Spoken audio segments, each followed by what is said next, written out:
ভিডিওটি junior homeopathic চিকিৎসক বন্ধুদের দেখানোর জন্য, শেখানোর জন্য এবং সাধারণ মানুষ যারা আমার ইউটিউবে ভিডিওগুলি দেখেন তাদেরকে অবহিত করার জন্য। ভদ্রমহিলা আমার ছাত্রের মা, 47 বছর বয়স, এজ অ্যাবাউট 47 ইয়ার্স। 47 ইয়ার্স একবারই মাত্র ওষুধ দিয়েছিলাম আমি। এই হলো কেস, এরা বাড়ির উপরে থাকে। গল ব্লাডার ক্যালকুলাস ছিল, pain in the abdomen with nausea and vomiting, ব্যথা হতো, বমি হতো। কতদিন থেকে পেট ব্যথা হতো, বমি হতো? অপারেশনের আগে প্রায় 5 বছর। 5 বছর ধরে ভুগছিলে? 5 বছর ধরে তুমি কষ্ট পেতে, ব্যথার বড়ি খেতে? ওই গ্যাস হতো বলে মনে করতাম গ্যাস হয়েছে বলে গ্যাস হতো বলে গ্যাসের বড়ি খেতে, খেলে কম থাকতো, গ্যাসের বড়ি খেলে একটু কম হতো। তো 5 বছর ধরে গল ব্লাডারে পাথর আছে। প্রচুর মানুষ যা করে যে আমার বোধহয় গ্যাস হয়েছে, গ্যাসের বড়ি খায়, মাথায় ব্যথা হয়েছে, গ্যাসের বড়ি খায়, সার্ভাইকাল স্পন্ডলাইটিস, ঘাড়ে ব্যথা, গ্যাসের বড়ি খায়,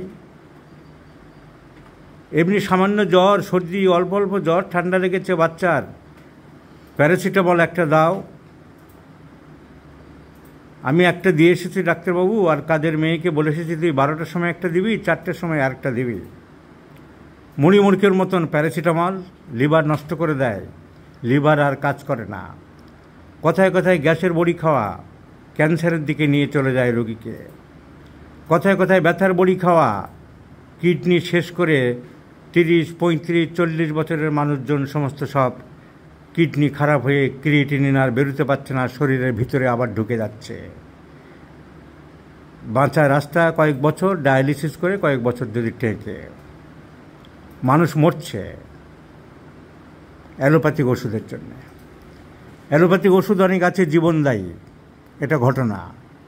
অনেক ওষুধ আছে জীবনদায়ী, না হলে মানুষের সেই মুহূর্তে বাঁচানো যাচ্ছে না, এমন কিছু ওষুধ আছে।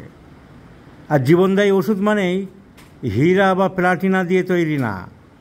যেহেতু জীবনদায়ী হয়ে গেছে, ডাক্তাররা বলেছে এটা ভালো কাজ করে, অমনি কোম্পানিগুলো ওটার দাম, একটা ইঞ্জেকশান 25,000 টাকা, একটা ট্যাবলেট 30,000 টাকা। কেন, কী আছে ওর মধ্যে? হীরা জহরত আছে না প্লাটিনাম আছে? ব্যবসায়ীদের ব্যবসা চলছেই যেটা জীবনদায়ী। আর যেটা অত জীবনদায়ী না, সাধারণ মানুষ ব্যথারটা ভালো জেনে রেখেছে, গ্যাসেরটা ভালো জেনে রেখেছে, আর জ্বরেরটা ভালো জেনে রেখেছে, আর লাইন দিয়ে খাচ্ছে। বোঝে না ফার্মাসিউটিক্যালসের কোনো ব্যাপার, বোঝে না, ফার্মেসি জানে না, ফার্মাকো ডাইনামিক জানে না, ফার্মাকোলজি পড়েনি। বিয়ে বাড়ি থেকে ফিরে এসে আমি একটা খেলাম, ঝন্টু একটা খা, মন্টু একটা খা, চন্টু একটা খা, হন্টু একটা খা, মুড়ি মুড়কি খাচ্ছে, লজেন্স খাচ্ছে। কত কেস চোখের সামনে দেখলাম, এই সব খেয়ে কিডনি নষ্ট, গ্যাসের বড়ি খেয়ে ক্যান্সার।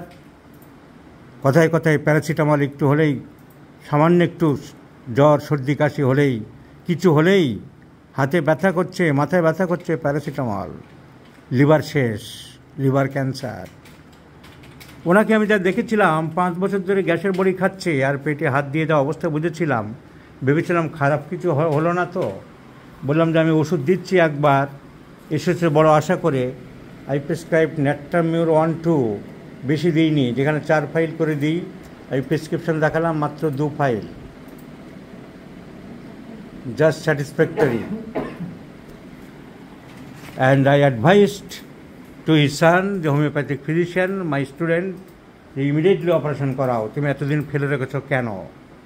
কারণ আমি জানি এই বয়সে, মধ্য বয়সে গল ব্লাডারে ক্যালকুলাস, পাথর আছে এতদিন ধরে, আর এত গ্যাসের বড়ি খেয়েছে, এ chance of carcinoma may be found.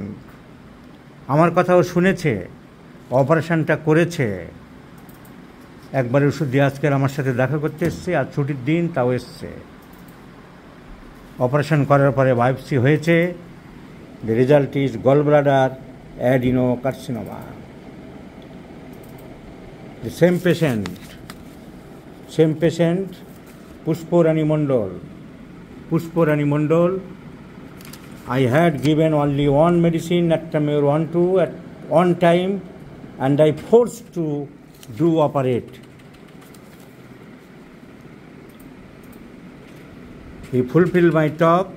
He operated his mother's gallbladder, but the biopsy result is adenocarcinoma.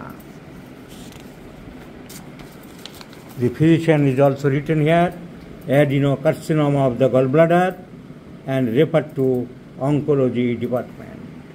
তাহলে আমাদের হোমিওপ্যাথি ডাক্তারেরা যে বছরের পর বছর কেস ফেলে রাখে, অবহেলা করে, সব সারিয়ে দেবো বলে, এক নাম্বার। দু নম্বর, রোগীরা যে কথায় কথায় ব্যথার বড়ি, গ্যাসের বড়ি কিনে খাও, আমি চোখের সামনে দেখিয়ে দিলাম যে 5 বছর ধরে গ্যাসের বড়ি খাওয়ার জন্যে অপারেশন করছিল না। অন্য অনেক হোমিওপ্যাথিক ডাক্তার হলে ওষুধ দিত, টাকা পয়সা নেওয়ার লোভে সময় নষ্ট করতো, ফেলে রাখতো। ব্যানার্জিয়ান কোম্পানি গেলে তো কথাই ছিল না, পচিয়ে গলিয়ে মারত। যে অলরেডি অ্যাডিনোকার্সিনোমা ডেভেলপ করে গেছে এবং আরও কয়েকবার ওষুধ দিলে কয়েক মাস দেরি করলে এখনও রেডিয়াম থেরাপি দিয়ে রেটে দিয়ে যদি আটকানো যায়, কিছু চেষ্টা করবে। মেটাস্টেসিস হয়েছে কিনা জানা যায়নি। So be well aware my friends, well hour.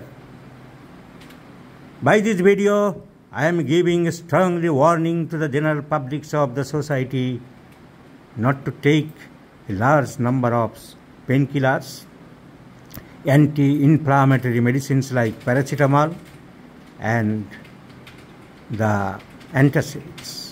See, after taking 5 years antacids, the gallbladder is now converted the adenocarcinoma.